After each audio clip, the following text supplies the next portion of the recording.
Hello. Welcome back to Goodnight Flagstaff. I'm Abigail. I'm so pleased to be reading for you again tonight. Thank you for tuning into our community story time.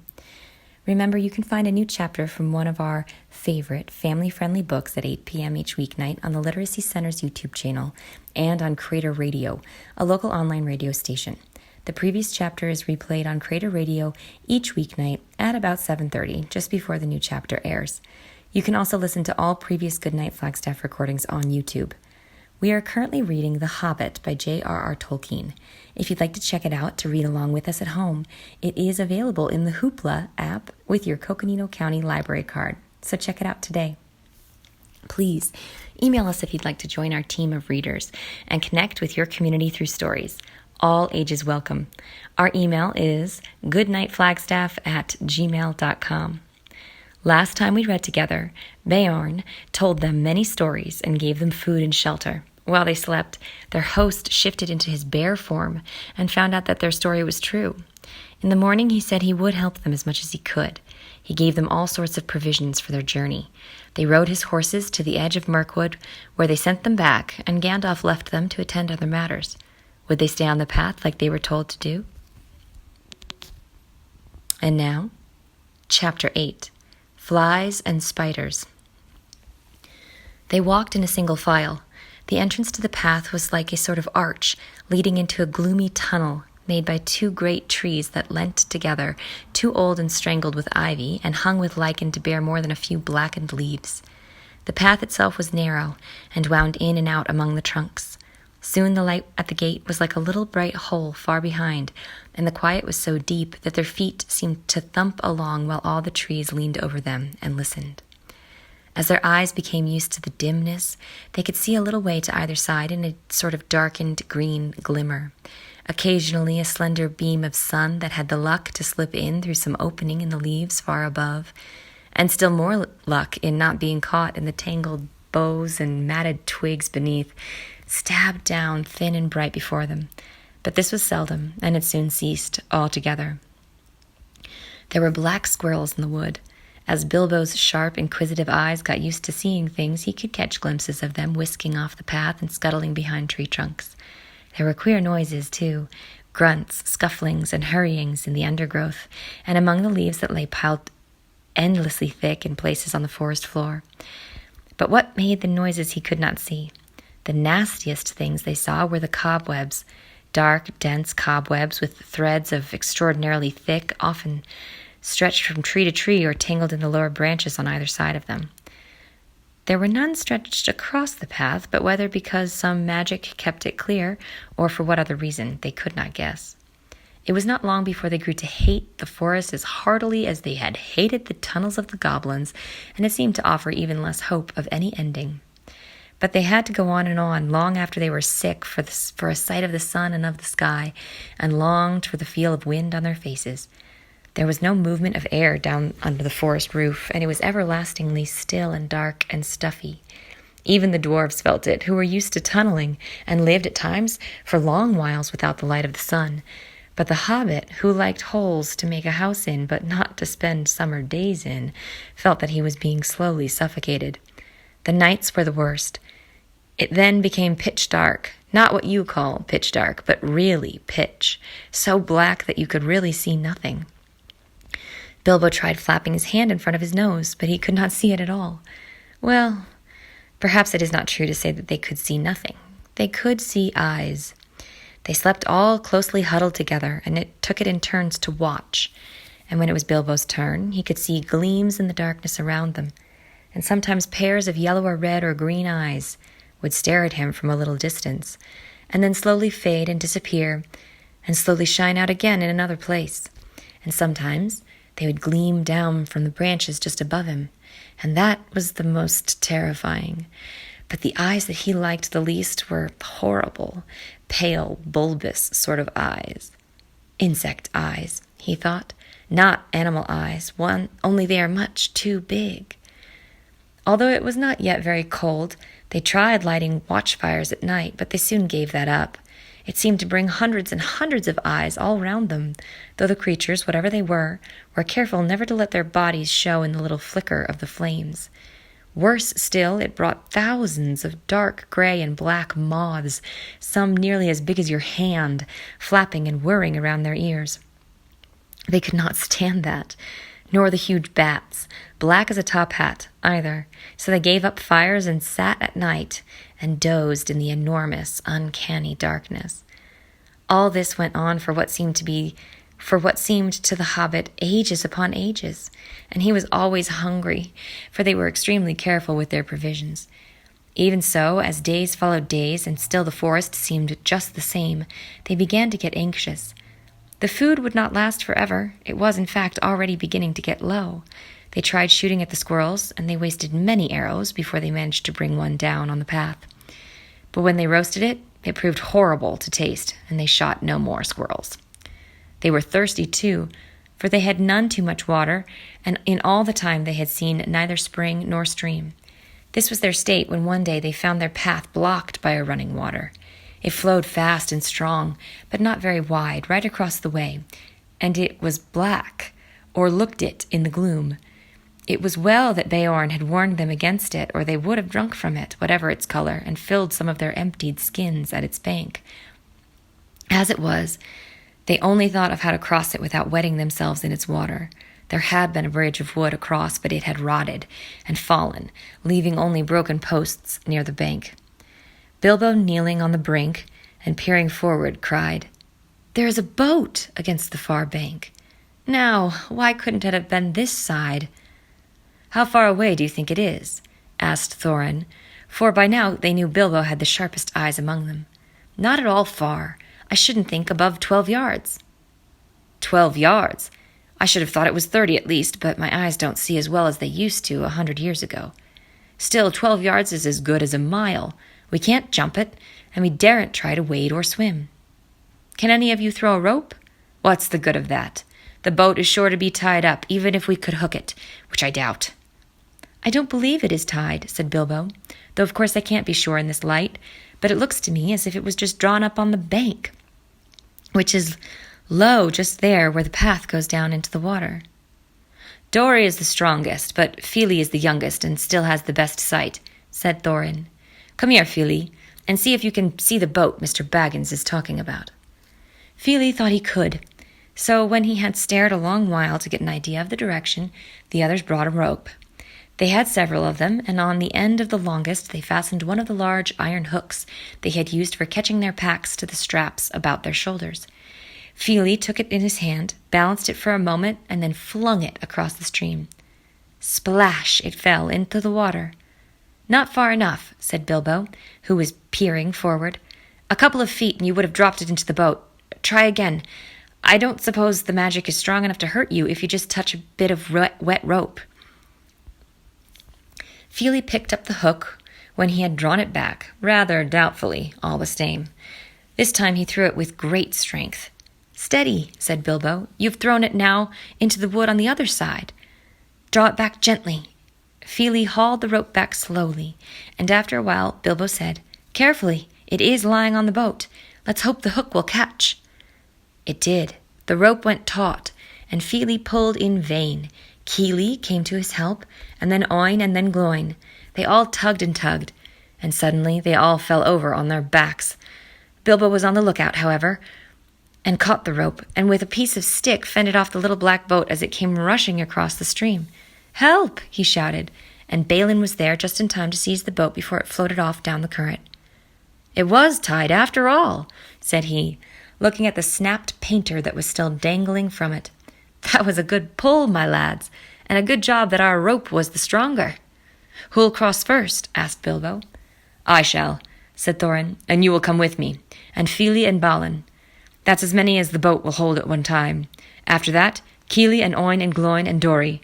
Next, Ori and Nori, Beaver and Bofer. And last, Dwalin and Bomber." "I'm always last, and I don't like it," said Bomber. "It's somebody else's turn today." "You should not be so fat. As you are, you must be with the last and lightest boatload. Don't start grumbling against orders, or something bad will happen to you." "There aren't any oars. How are you going to push the boat back to the bank?" asked the hobbit. "Give me another length of rope and another hook," said Feely. And when they had got it ready, he cast it into the darkness ahead as high as he could throw it. Since it did not fall down again, they saw that it must have stuck in the branches. "Get in now," said Feely, "and one of you haul the rope that is stuck in a tree on the other side.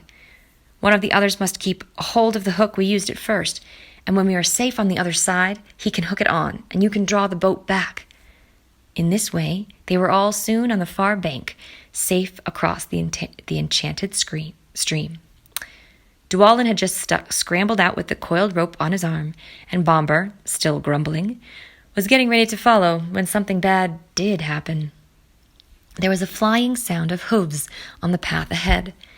Out of the gloom came suddenly the shape of a flying deer. It charged into the dwarves and bowled them over, then gathered itself for a leap. High it sprang and cleared the water with a mighty jump. But it did not reach the other side in safety. Thorin was the only one who had kept his feet and his wits. As soon as they had landed, he had bent his bow and fitted an arrow in case any hidden guardian of the boat appeared. Now he sent a swift and sure shot into the leaping beast. As it reached the further bank, it stumbled. The shadows swallowed it up, but they heard the sound of the hooves quickly falter and go still. Before they could shout in praise of the shot, however, a dreadful wail from Bilbo put all thoughts of venison out of their minds. "Bomber has fallen in! Bomber is drowning!" he cried. It was only too true. Bomber had only 1 foot on the land when the heart bore down on him and sprang over him. He had stumbled, thrusting the boat away from the bank, and then toppled back into the dark water, his hands slipping off the slimy roots at the edge, while the boat span slowly off and disappeared. They could still see his hood above the water when they ran to the bank. Quickly, they flung a rope with a hook towards him. His hand caught it, and they pulled him to the shore. He was drenched from hair to boots, of course, but that was not the worst. When they laid him on the bank, he was already fast asleep, with one hand clutching the rope so tight that they could not get it from his grasp, and fast asleep he remained in spite of all they could do. They were still standing over him, cursing their ill luck and Bomber's clumsiness, and lamenting the loss of the boat, which made it impossible for them to go back and look for the heart, when they became aware of the dim blowing of horns in the wood, and the sound as of dogs baying far off. Then they all fell silent, and as they sat, it seemed they could hear the noise of a great hunt going by to the north of the path, though they saw no sign of it. There they sat for a long while, and did not dare to make a move. Bomber slept on, with a smile on his fat face, as if he no longer cared for all the troubles that vexed him. Suddenly, on the path ahead appeared some white deer, a hind, and fawns as snowy white as the heart had been dark. They glimmered in the shadows. Before Thorin could cry out, 3 of the dwarves had leapt to their feet and loosed off arrows from their bows. None seemed to find the mark. The deer turned and vanished in the trees as silently as they had come, and in vain the dwarves shot their arrows after them. "Stop! Stop!" shouted Thorin. But it was too late. The excited dwarves had wasted their last arrows, and now the bows that Beorn had given them were useless. They were a gloomy party that night, and the gloom gathered still deeper on them in the following days. They had crossed the enchanted stream, but beyond it the path seemed to straggle on just as before, and in the forest they could see no change. Yet if they had known more about it and considered the meaning of the hunt and the white deer that had appeared upon their path, they would have known that they were at last drawing toward the eastern edge, and would soon have come, if they could have kept up their courage and their hope, to thinner trees and places where the sunlight came again. But they did not know this, and they were burdened with the heavy body of Bomber, which they had to carry among with them as best they could, taking the wearisome task in turns of 4 each, while the others shared their packs. If these had not become all too light in the last few days, they would never have managed it. But a slumbering and smiling Bomber was a poor exchange for packs filled with food, however heavy. In a few days a time came where there was practically nothing left to eat or drink. Nothing wholesome could they see growing in the wood, only funguses and herbs with pale leaves and unpleasant smell. About 4 days from the enchanted stream, they came to a part where most of the trees were beeches. They were at first inclined to be cheered by the change, for here there was no undergrowth and the shadow was not so deep. There was a greenish light about them, and in places they could see some distance to either side of the path. Yet the light only showed them endless lines of straight gray trunks like the pillars of some huge twilight hall. There was a breath of air and a noise of wind, but it had a sad sound. A few leaves came rustling down to remind them that outside, autumn was coming on. Their feet ruffled among the dead leaves of countless other autumns that drifted over the banks of the path from the deep red carpets of the forest. Still, Bomber slept, and they grew very weary. At times they heard disquieting laughter. Sometimes there was singing in the distance, too. The laughter was the laughter of fair voices, not of goblins, and the singing was beautiful, but it sounded eerie and strange, and they were not comforted. Rather, they hurried on from those parts with what strength they had left. 2 days later, they found their path going downwards, and before long they were in a valley filled almost entirely with a mighty growth of oaks. "Is there no end to this accursed forest?" said Thorin. "Somebody must climb a tree and see if he can get his head above the roof and have a look around. The only way is to choose the tallest tree that overhangs the path." Of course, somebody meant Bilbo. They chose him because to be of any use, the climber must get his head above the topmost leaves, and so he must be light enough for the highest and slenderest branches to bear him. Poor Mr. Baggins had never had much practice in climbing trees, but they hoisted him up into the lowest branches of an enormous oak that grew right out into the path, and up he had to go as best he could. He pushed his way through the tangled twigs with many a slap in the eye. He was greened and grimed from the old bark of the greater boughs. More than once he slipped and caught himself just in time. And at last, after a dreadful struggle in a difficult place where there seemed to be no convenient branches at all, he got near the top. At the time, he was wondering whether there were spiders in the tree, and how he was going to get down again, except by falling. In the end, he poked his head above the roof of leaves, and then he found spiders all right. But they were only small ones of ordinary size, and they were after the butterflies. Bilbo's eyes were nearly blinded by the light. He could hear the dwarves shouting up at him from far below, but he could not answer, only hold on and blink. The sun was shining brilliantly, and it was a long while before he could bear it. When he could, he saw all round him a sea of dark green, ruffled here and there by the breeze, and there were everywhere hundreds of butterflies. I expect they were a kind of purple emperor, a butterfly that loves the tops of oak woods, but these were not purple at all. They were a dark, dark, velvety black, without any markings to be seen. He looked at the black emperors for a long time, and enjoyed the feel of the breeze in his hair and on his face. But at length, the cries of the dwarves, which were now simply stamping with impatience down below, reminded him of his real business. It was no good. Gaze as much as he might, he could see no end to the trees and the leaves in any direction. His heart, that had been lightened by the sight of the sun and the feel of the wind, sank back into his toes. There was no food to go back down below.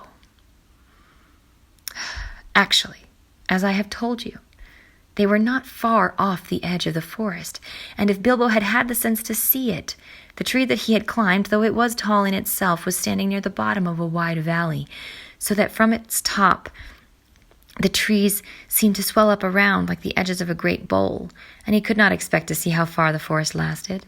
Still, he did not see this, and he climbed down full of despair.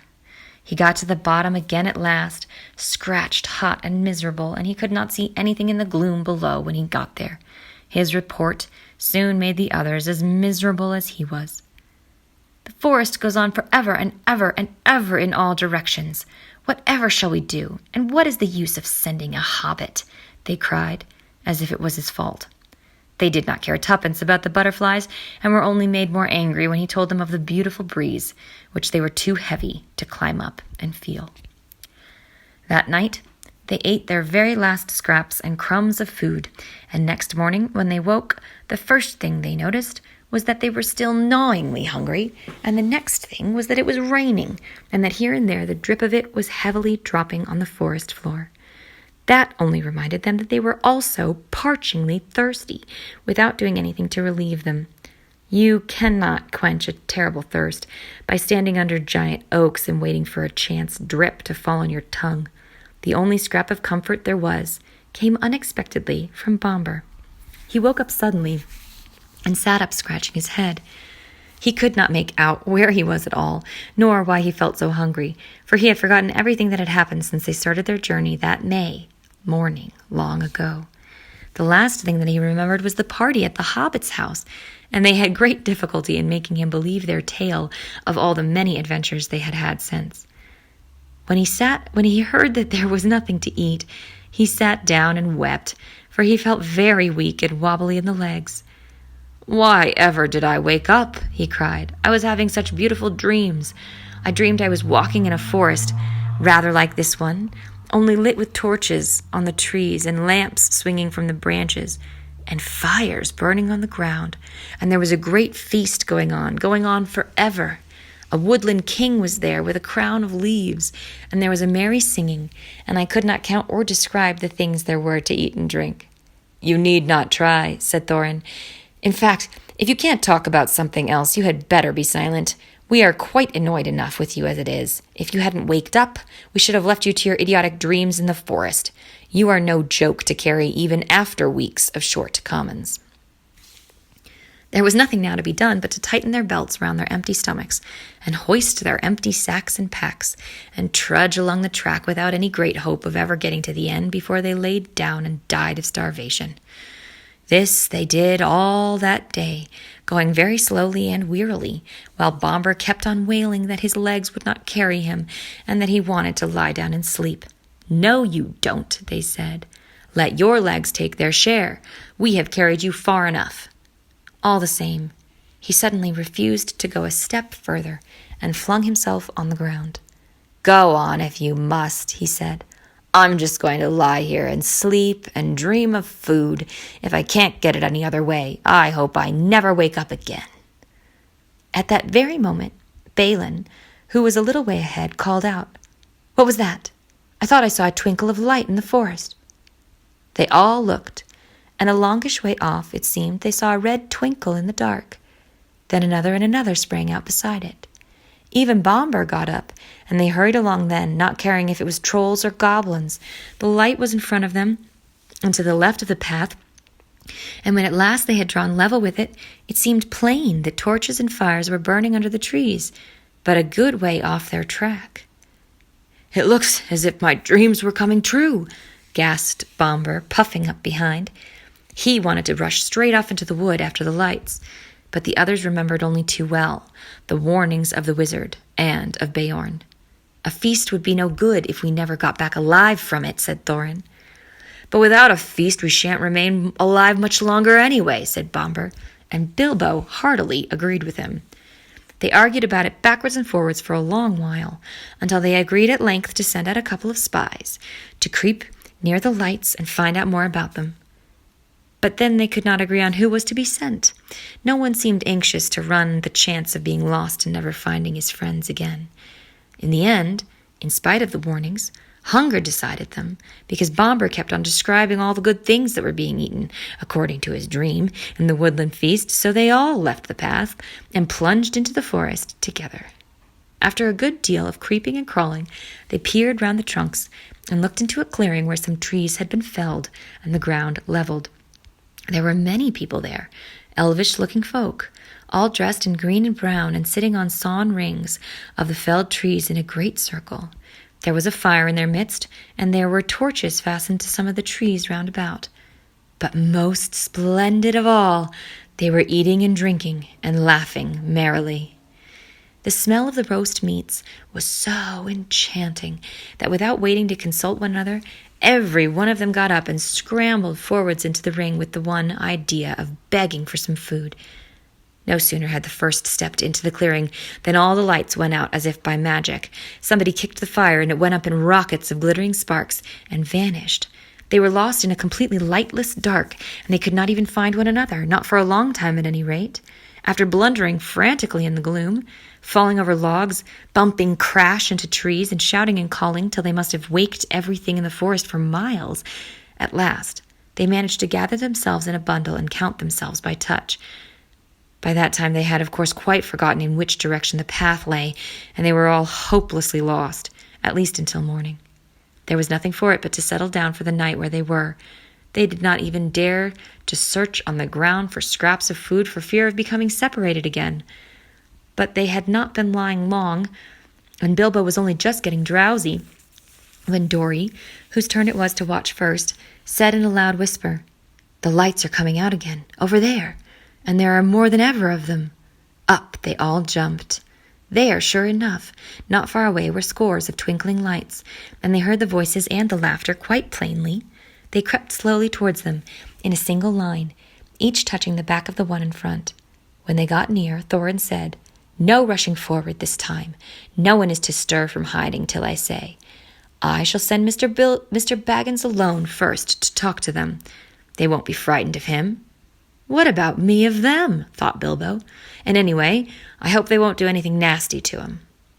When they got to the edge of the circle of lights, they pushed Bilbo suddenly from behind. Before he had time to slip on his ring, he stumbled forward into the full blaze of fire and torches. It was no good. Out went all the lights again, and complete darkness fell. If it had been difficult collecting themselves before, it was far worse this time, and they simply could not find the Hobbit. Every time they counted themselves, it only made 13. They shouted and called, "Bilbo Baggins! Hobbit! You dratted Hobbit! Hi, Hobbit! Confusticate you! Where are you?" and other things of that sort, but there was no answer. They were just giving up hope when Dori stumbled across by sheer luck. In the dark, he fell over what he thought was a log, and he found it was the Hobbit curled up fast asleep. It took a deal of shaking to wake him, and when he was awake, he was not pleased at all. "I was having such a lovely dream," he grumbled, "all about having a most gorgeous dinner." "Good heavens! He has gone like Bomber," they said. "Don't tell us about dreams. Dream dinners aren't any good, and we can't share them." "They are the best I am likely to get in this beastly place," he muttered, as he lay down beside the dwarves and tried to go back to sleep and find his dream again. But that was not the last of the lights in the forest. Later, when the night must have been getting old, Keely, who was watching then, came and roused them all again, saying, "There's a regular blaze of light begun not far away. Hundreds of torches and many fires must have been lit suddenly and by magic. And hark to the singing and the harps." After lying and listening for a while, they found they could not resist the desire to go nearer and try once more to get help. Up they got again, and this time the result was disastrous. The feast that they now saw was greater and more magnificent than before, and at the head of a long line of feasters sat a woodland king with a crown of leaves upon his golden hair, very much as Bomber had described the figure in his dream. The elvish folk were passing bowls from hand to hand and across the fires, and some were harping and many were singing. Their gleaming hair was twined with flowers. Green and white gems glinted on their collars and their belts, and their faces and their songs were filled with mirth. Loud and clear and fair were those songs, and out stepped Thorin in their midst. Dead silence fell in the middle of a word. Out went all the light. The fires leapt up in black smokes. Ashes and cinders were in the eyes of the dwarves, and the wood was filled again with their clamor and their cries. Bilbo found himself running round and round, as he thought, and calling, "Dori, Nori, Ori, Oin, Gloin, Fili, Kili, Bomber, Bifur, Bofur, Dwalin, Balin, Thorin Oakenshield," while people he could not see or feel were doing all the same around him, with an occasional "Bilbo" thrown in. But the cries of the others got steadily further and fainter, and though after a while it seemed to him they had changed to yells and cries for help in the far distance, all noise at last died right away, and he was left alone in complete silence and darkness. Thank you so much for tuning in. Do join us next time for the rest of Chapter 8 of The Hobbit. Good night, Flagstaff.